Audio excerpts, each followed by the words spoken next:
Good morning students. बेटा आज हम वीडियो नंबर 5 लेकर आए हैं जिसमें नेक्स्ट चैप्टर है बाल गोविंद भगत, जिसके राइटर है राम वृक्ष बैनीपुरी। तो छात्रों, ये जो अध्याय है ये बहुत ही यानी हमें कुछ शिक्षा देने वाला है। इससे हमें कुछ सीखने को मिलेगा। एक ऐसे व्यक्ति की कहानी है, यानी उसे समाज में मान सम्मान नहीं मिला, यानी उसकी जाति के उस आधार पर उससे भेदभाव किया गया और उसके विचार उच्च थे। यानी व्यक्ति कभी भी जाति से उच्च नहीं होता, विचारों से होता है।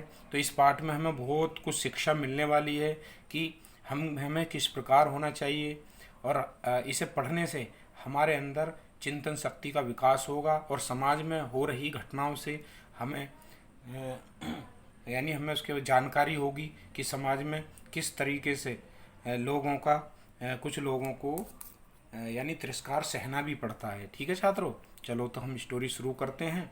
आगे दूसरे वीडियो में इसके प्रश्न उत्तर लेकर आएंगे। तो आज इस वीडियो में केवल इसकी कहानी पढ़ेंगे। ज़रा ध्यान से सुनना, समझना।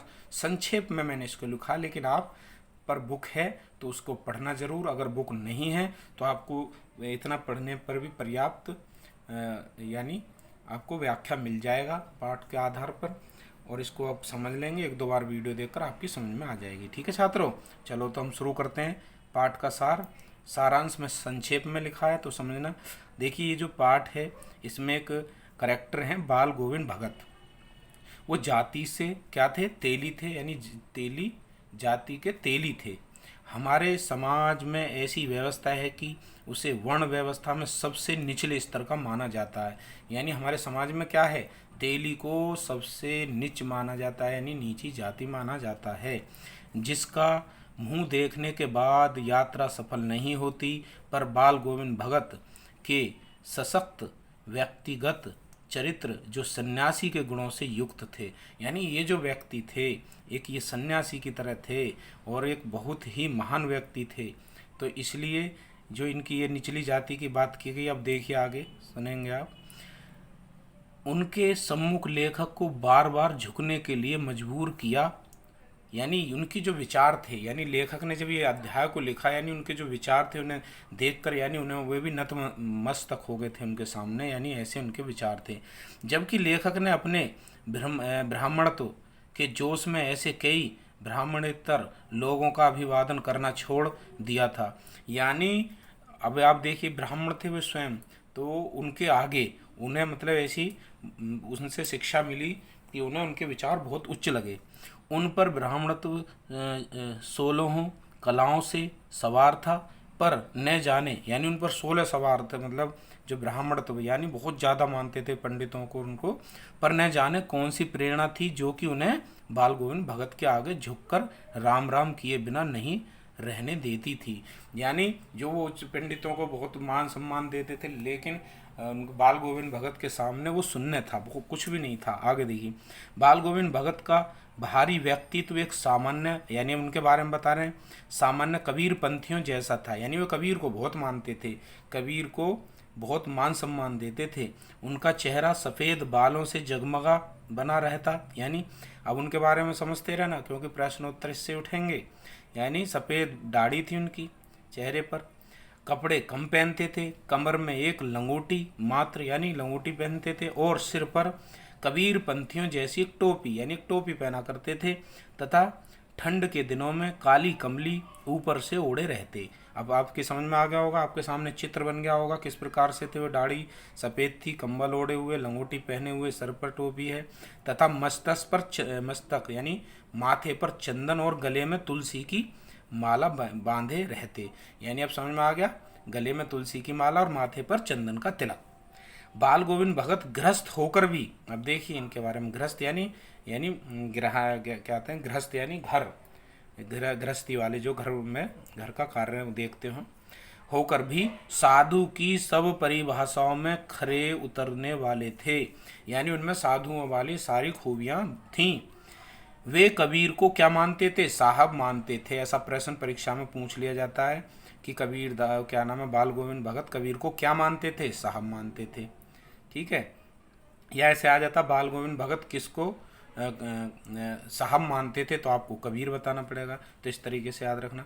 उन्हीं के गीतों को गाते तथा कबीर द्वारा बताए गए मार्ग पर चलते, यानी कबीर को सब कुछ मानते थे। लेखक को बाल गोविंद भगत के मधुर संगीत ने भी बहुत प्रभावित किया। कबीर के सीधे साधे पद उनके कंठ से निकलकर सजीव हो जाते थे, बिल्कुल साक्षात हो जाते थे उनके सामने। तो देखिए कवि ने कितना सुंदर वर्णन किया है इनके बारे में। तो ऐसे ही आप अपने विचारों को उच्च बनाइए, क्योंकि जाति से कुछ नहीं होता, हमारे विचार उच्च होने चाहिए। अगर हमारे विचार हैं तो हम सर्वोपरि हैं, यानी समाज में जाति कुछ नहीं है, यानी कर्म ऊपर हैं। अब देखिए आगे, आषाढ़ की रिमझिम पड़ते ही समूचा गांव खेत में उतर पड़ता है, यानी बारिश होती थी तो बाल गोविंद भगत भी अपने खेत में रोपनी करने के लिए उतर पड़ते, यानी खेतों में रोपने के लिए चले जाते। और उनका कंठ एक एक शब्द को संगीत के झीने पर चढ़कर कुछ को स्वर्ग की ओर भेज रहा है और कुछ को पृथ्वी पर खड़े लोगों के कानों की ओर, यानी जब वो इतनी तेज आवाज में गाते थे तो ऐसे आसमान की तरफ और लोगों की तरफ। भादों की अंधेरी रात में भी दादुर, दादुर कहते हैं, किसे कहते हैं दादुर, मेंढक की टर टर या झिल्ली की झंकार, यानी वो जो करता है गुर्र की आवाज़ से, बाल गोविंद भगत के संगीत को अपने कोलाहल में डुबो नहीं सकती। यानी किसी की भी आवाज़, यानी वो जो बोलते थे मेंढक वगैरह, तो उनकी आवाज़ भी फीकी पड़ जाती थी बाल गोविंद भगत के सामने।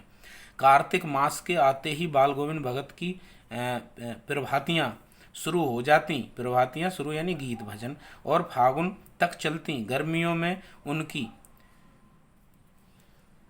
उनकी संज्ञा उमस भरी शाम को शीतल करती। घर के आंगन में आसन जमाकर बैठ जाते। गांव के कुछ प्रेमी जो जुट जाते, एक पद बाल गोविंद भगत कहते जाते, उनके प्रेमी मंडली उसे दोहराती तिहारती।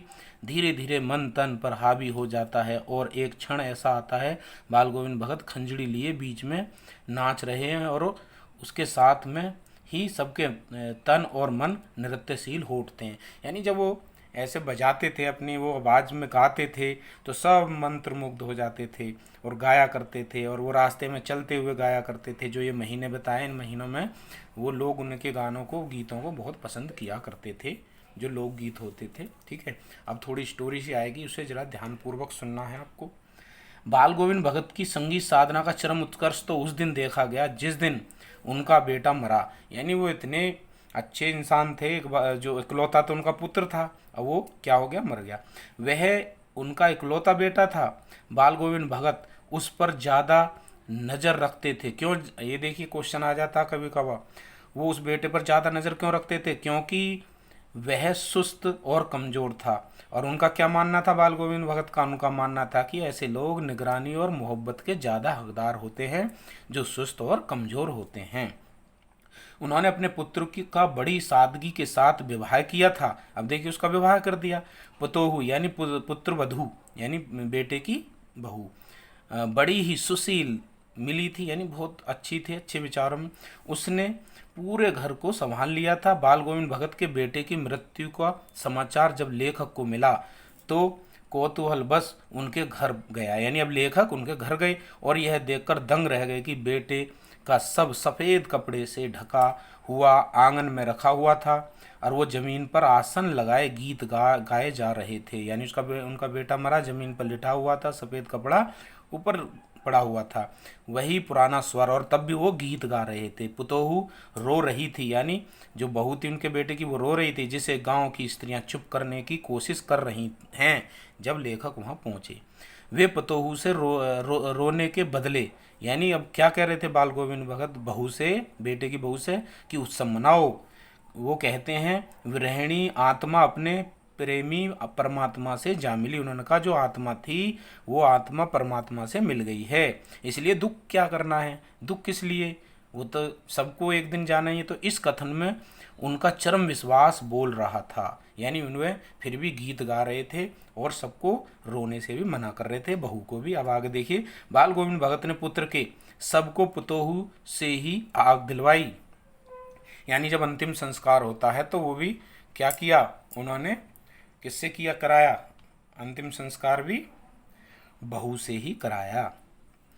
श्राद्ध की अवधि पूरी होते ही पतोहू को उसके भाई के साथ भेज दिया। यानी जो अंतिम सारी प्रक्रिया होती है 13 दिन की, उन्हें पूरा करने के बाद उसके भाई को बुलाया, यानी बहू के, और उसके साथ भेज दिया और कहा कि इसका दूसरा विवाह कर देना। उन्होंने क्या कहा? दूसरा विवाह। तो पतोहू जाना नहीं चाहती थी, लेकिन उसने मना किया, मैं तो नहीं जाऊंगी। वह कहती है कि बुढ़ापे में उनकी देखभाल कौन करेगा, पर उनके अटल निर्णय के आगे उसकी एक न चली। लेकिन उसने क्या नाम, बाल गोविंद भगत ने भी वो जैसे जिद बहू कर रही थी कि आपका बुढ़ापे में देख रेख कौन करेगा, लेकिन बाल गोविंद भगत ने कहा, अब उनके सामने कोई ऐसी शर्त रखी कि बेटा तुझे तो जाना ही होगा।